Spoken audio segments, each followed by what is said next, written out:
Never get tired of that. Never get tired of my sugar up there introducing me.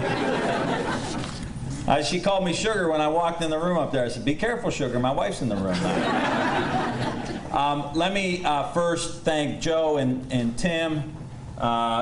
Herschel, thank you, and Joyce Beatty for all of your leadership over the years, and most importantly, really your friendship. I feel really blessed over the last 22 years that I've been in politics. You know, you have a lot of business associates, and you make a lot of friends, and these four folks up here are my friends, so thank you so much for that. This is my best friend, Andrea Ryan. Say hello to Andrea.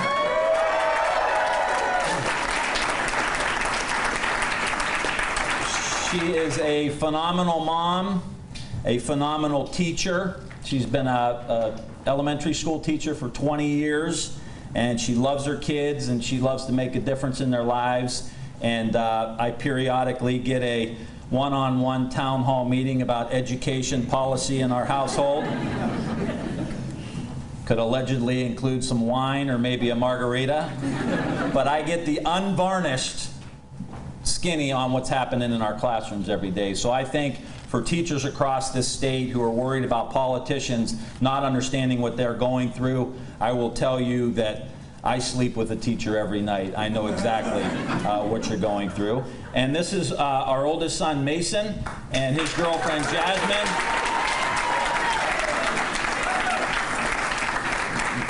Mason's our guy. And he brought Jasmine, and Jasmine's become a very dear part of our family as well. And he's at Ohio State Mansfield, and he's doing a great job.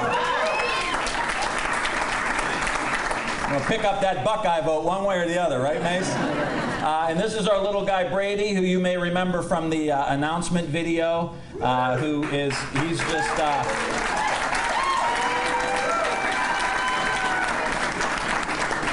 And he brings a lot of joy, and we left home Buckeye, Bear, and Zoe, who are our three dogs, and our daughter, Bella, who is home, who has an assignment today in school and has to watch the dogs. And I know that that's why she's the valedictorian of her class, because she stayed home to do her homework. And me and Mason would have been like, we're going to Columbus to have a party, right? But Bella stayed home. So I want to say thank you. Also, thank you for hosting us here. Give a big round of applause to the firefighters here, Local 67.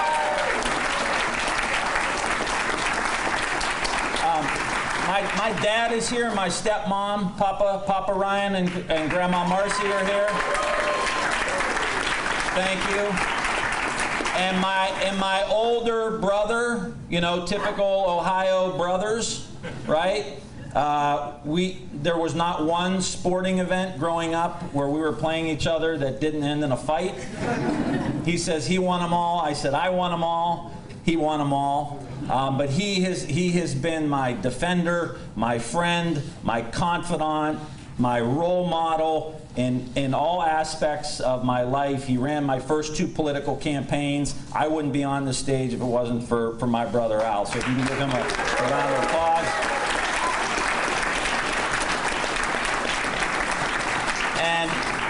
And my mom is home watching all this, hopefully. If not, she was crying a little bit earlier. She says, you only got 74%. What's the matter with that? You know. Someone asked Wilbur Wright in 1911, what was the secret of your success?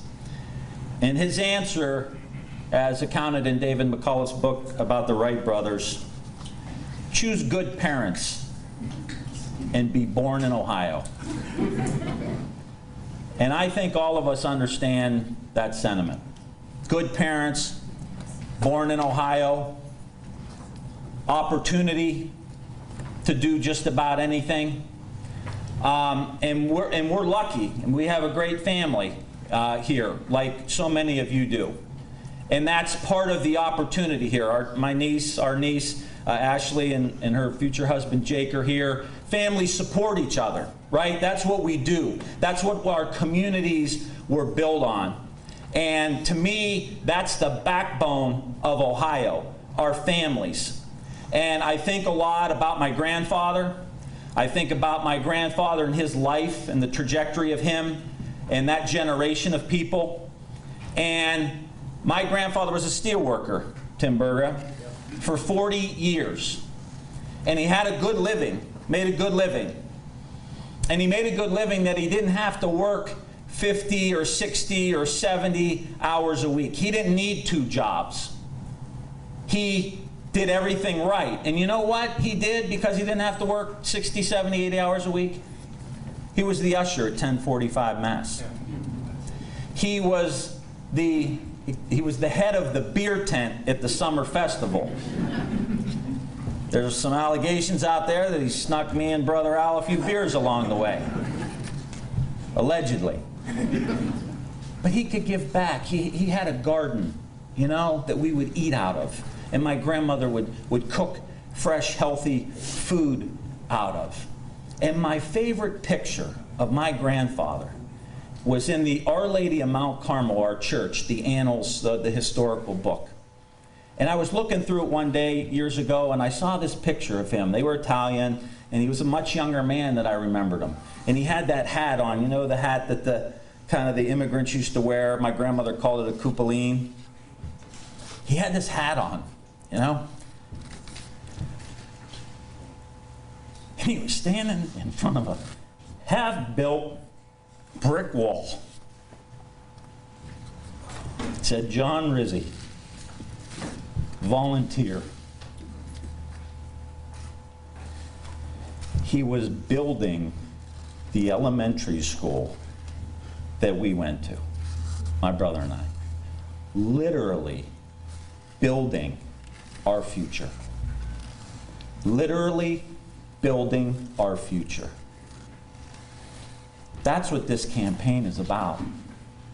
I'm just doing a little bit different version of that. We're trying to build a future for our kids. And it doesn't come from us hating each other. It doesn't come from us looking at each other and seeing a Democrat or seeing a Republican. It comes by us looking at each other and seeing Americans, fellow Americans, that are charged with the responsibility and charged with shepherding this democracy generation to generation to generation. That's our job as citizens. Like my grandfather participated in the fabric. That's why the great American middle class is the source. It's the source of American power. Having people that can go out and create and build, that's what we do. You know, I think about Ohio a lot, especially traveling. We've been to all 88 counties, right? All 88 counties. 97% of our donations are under $100. This is about the people. This campaign is about the people. And when I travel around Ohio, I think about Ohio. And I think about every time that the President of the United States at one point in our country's history challenged us. When President Lincoln challenged us to hold the Union together, who stepped up? Generals from Ohio who became presidents. When FDR said, we have to build the arsenal of democracy. We need our young men to go out and serve, and we need our women and our moms to come into the factories. Who stepped up?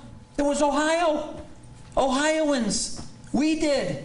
When President Kennedy said, we got to go to the moon in this decade, a challenge that was outrageous. It was outrageous. Who stepped up? Ohioans. Who were the astronauts? Ohioans. Who built the rockets and the component parts? Ohio. We did. We did. And right now, we're coming out of the pandemic. We're coming out of the great economic collapse. There's a war. The issues of freedom are all across the globe. Here at home, just today, we saw an issue of freedom, right? Average people working their rear ends off, trying to make ends meet, fighting, biting, scratching, pinching, clawing, right? It's about economic freedom for them. Climbing to the top. Enough money to have a vacation. Enough money to pay the bills. Enough money. That's economic freedom. That's what this campaign is about. And I tell people, look, I'm not here to get in a fight. I'm not going to win on election day and try to punish 50% of the people that are living in this state or in this country. We are here to heal. We are here to become Americans. We are here to come together. And I want Ohio to be the economic powerhouse of not just the United States, but of the world. I want us to be the builders again.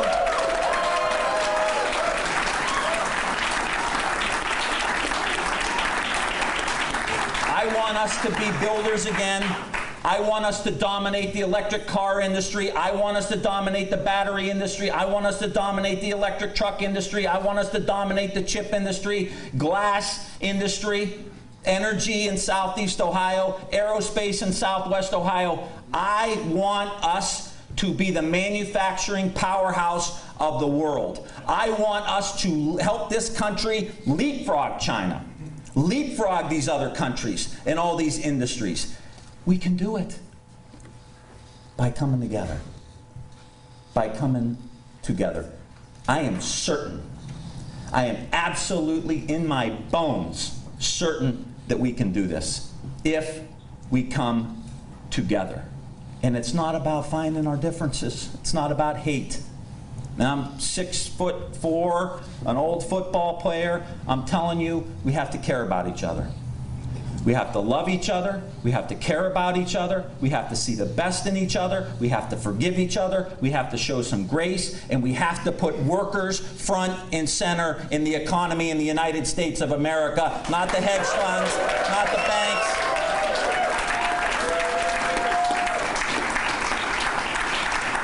And John Glenn said in his retirement speech, he said, "We are more fulfilled when we are involved with something bigger than ourselves." Pope Francis said the same thing. I'll never forget hearing him in Washington, D.C. He said, if you want happiness, give your life away. Give your life away.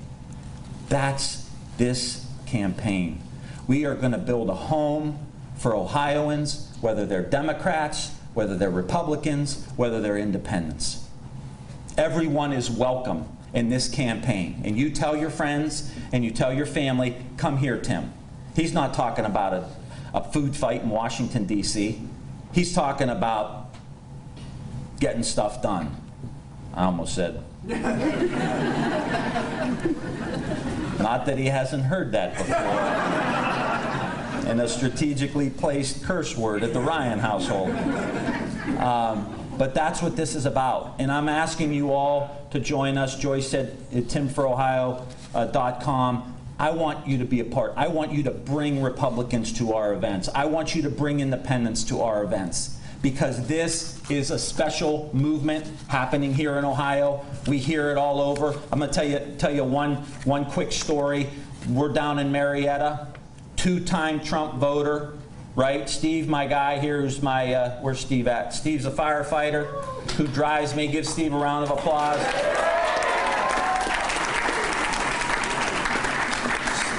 Steve picked me up one day. And I was 15 minutes late. And I said to Steve, I said to him, 15 minutes late, that's not bad for a congressman. He said, that's really bad for a firefighter. And we go down to Marietta, and we meet a guy who voted for Trump twice, lifelong Republican. I talked about beating China. I talked about manufacturing. I talked about building things. I talked about infrastructure in Marietta. He got done, and he said, this is the most refreshing political conversation I heard in 5 years. I'm voting for Tim Ryan because I'm tired of all of it. So let me just say, the work is just beginning. The fight is just beginning. We're going to heal the country, heal Ohio, and in turn, heal the United States of America. And I'll tell all of you what Bobby Kennedy used to say at the end of all his campaigns during his brief tenure running for president. I do not promise you ease. I do not promise you comfort, but I will promise you these. I'll promise you weariness, I'll promise you hardship, and I'll promise you sacrifice. And with these, I will promise you victory. Let's go. Let's make this happen. Let's get this seat. Let's put workers first. Let's put the takers to bed and put the makers back in place. I look forward to joining Sherrod Brown in the United States Senate. Thank you so much.